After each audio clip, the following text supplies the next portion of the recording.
So the first unit that we're releasing at the end of the month is called a signature scent. It will help you develop your own scent, which is essential in illuminating your range. It will also go into how oils can be great natural alternatives to scalp and hair issues, and how, of course, most importantly, to use oils safely, percentages and the likes.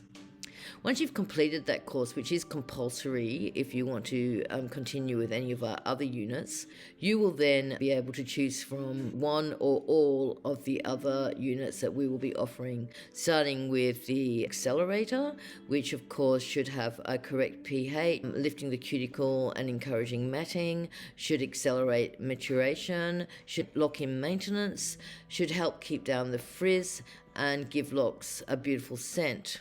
And of course, lastly, should not be overindulged with salts that will create an itchy or dry scalp. And we'll also be discussing and showing how to make a beautiful clarifying shampoo.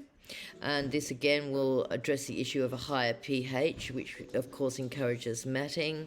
A good shampoo should always be able to rinse through and not have any build-up. Should hold your locks tightly, should be calm and conditioning, should be able to alleviate dandruff and dry scalp should you need, and should be safe to use with no chemicals or nasty ingredients. We've also been asked if we would look at helping make a conditioning stick or gel, and this conditioning element should be for the follicle. It should be able to be used on long ends to stop tangling, and should also be useful for the scalp if your scalp is becoming itchy and has any tension rash.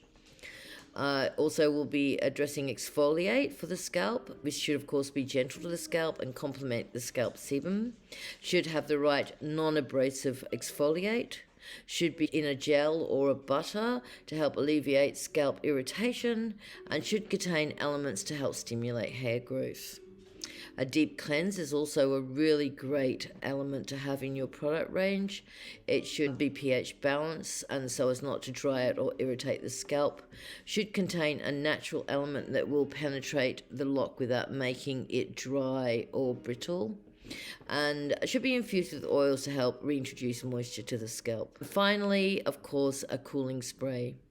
A cooling spray should be available for your clients in case they do get itch after maintenance. It should contain oils to moisten and help alleviate dry scalp. And an extra element could be a numbing element to help with scalp trauma post or pre-maintenance.